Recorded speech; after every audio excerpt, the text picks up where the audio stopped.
ইলিশ মাছের মতো রূপোলি দেখতে হলেও এই মাছের নাম কিন্তু ইলিশ না, এই মাছের নাম চন্দনা খয়রা।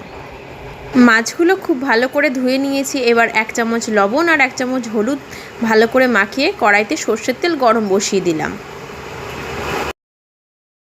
আমাদের বাড়িতে আমার মাকে দেখতাম এই খয়রা মাছটা দিয়ে বেগুন আলু দিয়ে পাতলা ঝোল রান্না করতো, তবে শ্বশুরবাড়িতে এসে দেখি শাশুড়ি মা আবার অন্য কায়দায় রান্না করে।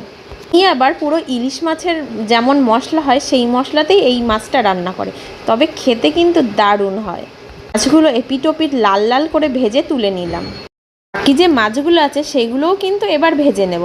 আমাদের বাড়িতে এই মাছটা তো এখন আপাতত আমি একা খাই, তোমাদের বাড়িতে কারা কারা এই মাছটা খেতে ভালোবাসো অবশ্যই কমেন্ট করে জানিও। এবার একটা মশলা করে নেব। 2 চামচ সর্ষে আর 4-5টা মতো কাঁচা পাকা লঙ্কা সামান্য জল দিয়ে ভালো করে বেটে নেব। তারপরে কড়াইতে দিয়ে দেবো কালো জিরে ফোড়ন।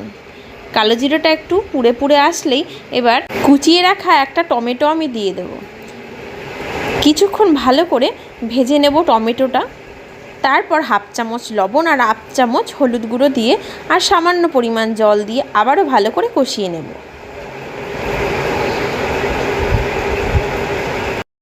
এদিকে একটা বড় ছাঁকনির মধ্যে সরষে আর লঙ্কা বাটাটা ভালো করে ছেঁকে নেব।